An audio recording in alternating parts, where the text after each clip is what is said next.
আজকে খুব সুন্দর একটা বিষয় নিয়ে আলোচনা করব এবং বিষয়টি খুবই গুরুত্বপূর্ণ। সবচেয়ে বেশি ভালো লাগছে যে সবাই সচেতন হয়েছে। কোনো নেগেটিভ কোনো কাজ করার আগে বিশেষ করে সেক্সুয়াল বিষয়ে যে তারা একটু জানতে চায়, বুঝতে চায়, এতটুকু সচেতনতা বোধ যে তাদের মধ্যে আসছে এর জন্য অনেক ভালো লাগে। তো যাই হোক, আমার কোনো এক শুভাকাঙ্ক্ষী আজকে কমেন্ট করছেন, আপু, স্ত্রীর বীর্য কি হাজবেন্ড পান করতে পারবে? এটা নিয়ে একটি ভিডিও দিবেন। ধন্যবাদ ভাইয়া সুন্দর একটা কমেন্ট করার জন্য। আসলে স্ত্রীর বীর্য পান করা কখন হয়? সাধারণত যখন দেখা যায় যে ওরাল সেক্স করে, অর্থাৎ স্ত্রীর যোনিপদ যখন সে চুষতে চায় অথবা ফোরপ্লের সময় যখন মুখ ব্যবহার করে, তখনই কিন্তু অতিরিক্ত উত্তেজিত হয়ে বীর্যপাত হয়ে যায় মহিলাদের। তা বীর্যপাত হয়ে গেলে অনেক সময় পুরুষদের মুখে যেহেতু যায় খেয়েও ফেলতে পারে। তো এটা এই যে ওরাল সেক্স, এই ওরাল সেক্স কিন্তু ইসলামের দৃষ্টিতে সম্পূর্ণ নিষিদ্ধ। অর্থাৎ ইসলাম কখনো এটাকে সমর্থন করে না। তো এই জন্য ওরাল সেক্স করা যাবে না। আর ওরাল সেক্স যখন করা নিষেধ, সেহেতু স্ত্রী বীর্যও পান করা যাবে না। এটা সম্পূর্ণ নিষিদ্ধ।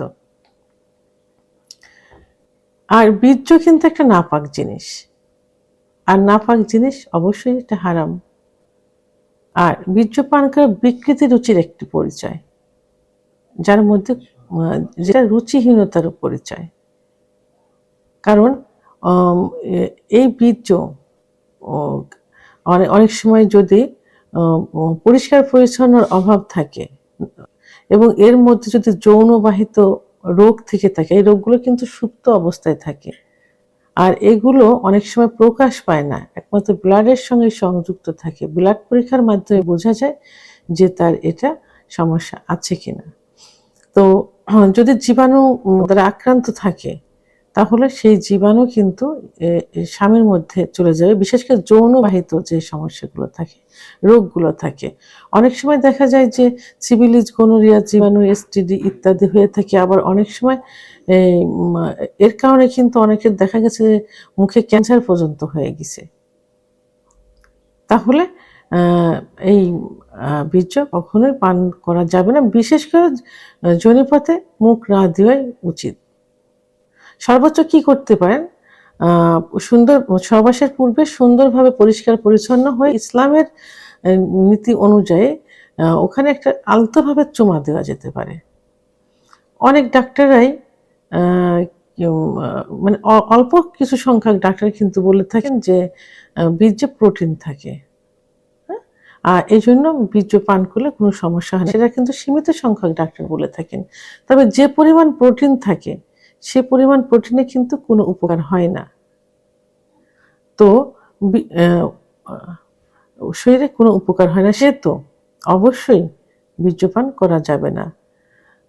আর এটা অনেক সময় দেখা যায় যে পেটে গেলে এসটিডি রোগ হতে পারে এবং পরবর্তীতে এটা তার মৃত্যুর কোলে ঢলে পড়তে পারে এর কারণে।